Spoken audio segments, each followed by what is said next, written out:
ہم سب کی طرف سے آپ سب کی خدمت میں سلام پہنچے۔ آج سے کوئی 6-7 برس یا تھوڑا سا اس سے پہلے کی بات ہے۔ میں اپنے دفتر میں آرام سے بیٹھا کچھ کام کر رہا تھا اور بڑے آرام کی حالت میں تھا کہ میرے دفتر میں 2 افراد آئے۔ وہ میاں بیوی تھے۔ وہ دونوں بڑی عمر کے تھے اور میرے پاس آ کر بڑی خاموشی کے ساتھ بیٹھ گئے۔ آنے والی خاتون کا خاوند تو کچھ خاموش مزاج تھا، جبکہ اس کی بیوی بے چین اور مضطرب تھی۔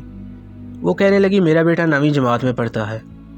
ان کے اسکول لیونگ سرٹیفکیٹ پر یہ بھی لکھ دیا گیا کہ انہیں کسی اسکول میں داخلہ نہ دیا جائے کیونکہ انہوں نے ڈسپلن میں سخت رکھنا ڈالا ہے۔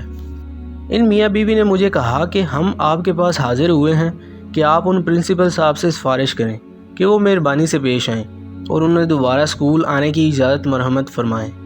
میں نے ان سے کہا کہ آپ نے جس اسکول کا نام لیا ہے ان کے پرنسپل صاحب میرے تو واقف ہی نہیں ہیں، لیکن میں ان سے درخواست ضرور کروں گا کیونکہ یہ ایک بچے کا معاملہ ہے۔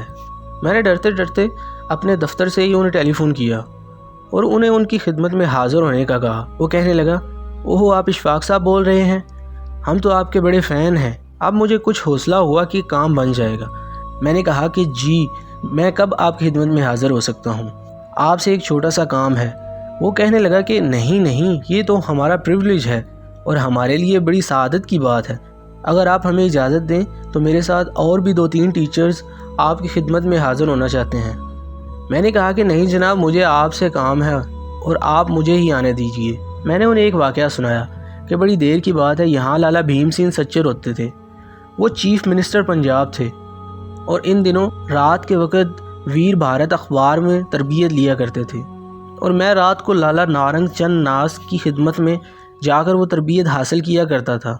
دوسری طرف سے بھی کچھ بات ہوئی ہوگی جس پر لالا نارنگ چند کہنے لگا مہاراج آپشد بات یہ ہے کہ جب ہم کو آپ سے کوئی کام ہوگا تو ہم آپ کی سیوا میں حاضر ہوں گے، اور جب آپ کو ہم سے کوئی کام ہوگا تو آپ ہمارے پاس آئیں گے، اور چونکہ اب آپ کو ہم سے کام ہے تو آپ دفتر تشریف لے آئیے۔ میں یہ سن کر حیران ہو گیا کہ یا اللہ ایسے بھی ہوا کرتا ہے، اور وزیر اعلیٰ کو خود آنا پڑا۔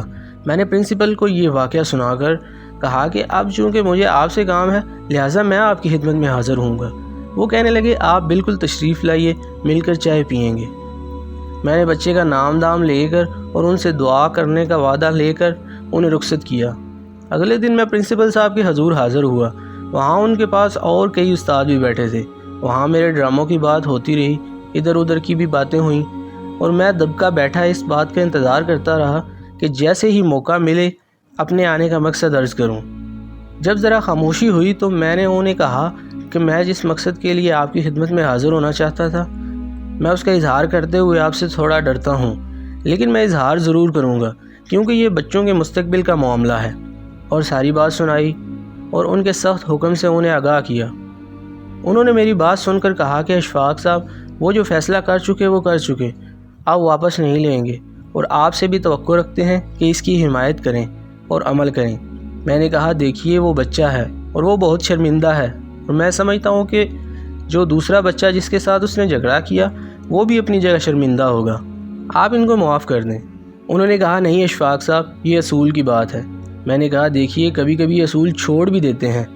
انہوں نے کہا کہ نہیں اصول چھوڑنے سے ہمارے ملک کو بڑا نقصان پہنچا ہے، لہٰذا آپ وہ اصول نہیں چھوڑیں گے۔ میری بڑی دیر تک ان سے بحث ہوتی رہی۔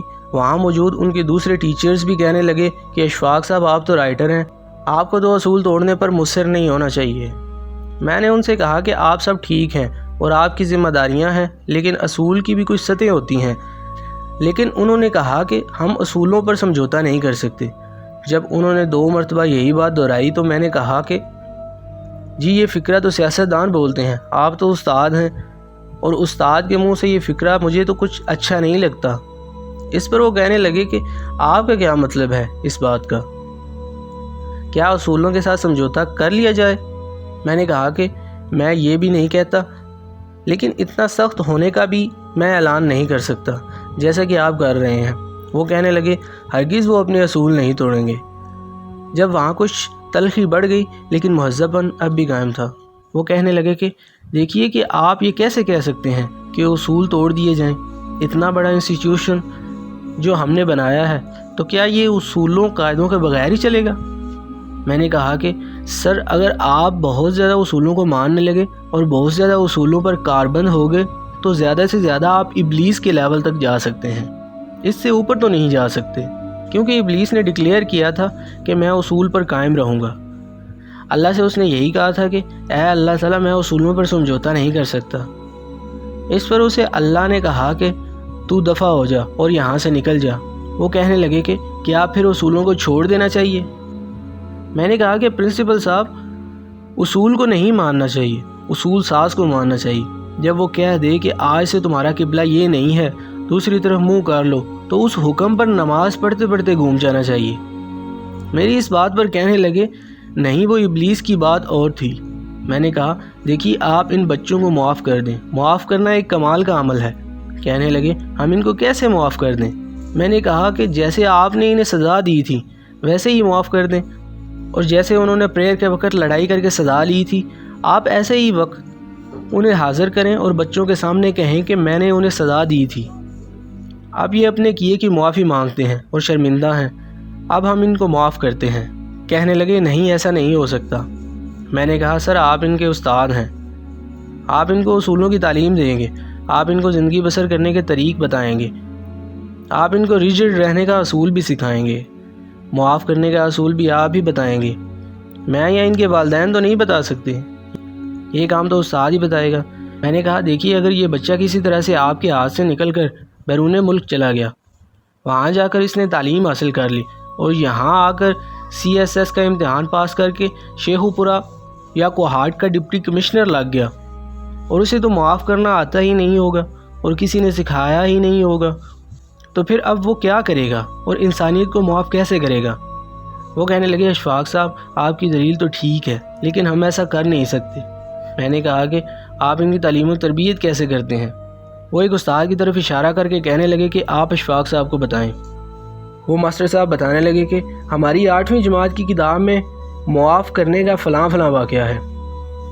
کتاب سے اس نے رسول نبی کرم صلی اللہ علیہ وسلم پر کوڑا پھینکنے والی بڑھیا کا واقعہ سنایا، جس پر آپ صلی اللہ علیہ وسلم اس خاتون کے برے سلوک پر بغیر اسے کچھ کہے چلے جایا کرتے تھے، اور بڑھیا کی بیماری پر حضور صلی اللہ علیہ وسلم کی طرف سے اس کی خبر گیری پر وہ بڑھیا مسلمان ہو گئی تھی۔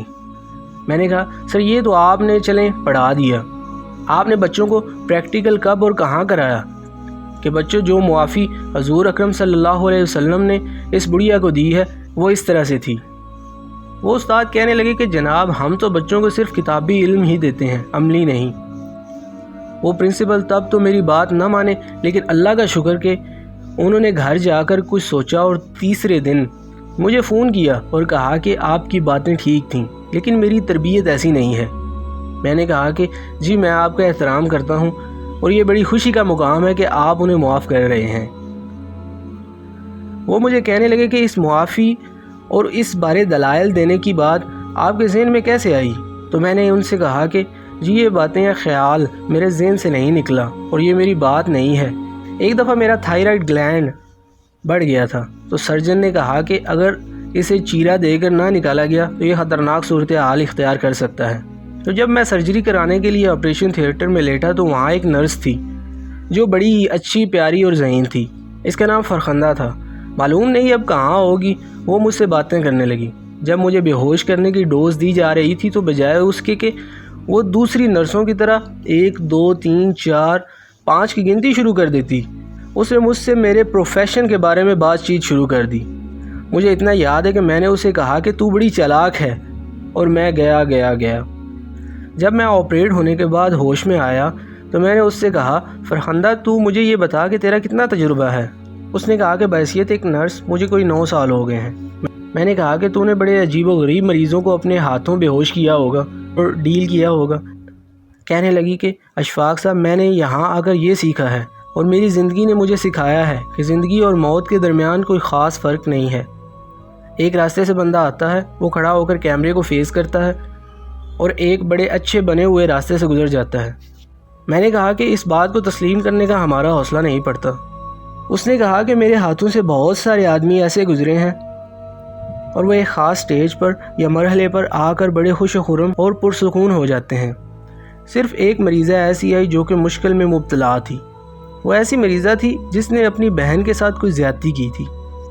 اور اب وہ بڑی شدت کے ساتھ احساس جرم میں مبتلا تھی، اور اب اس کا کوئی مداوع نہیں ہو سکتا تھا اور اس کو مشکل پڑ گئی تھی۔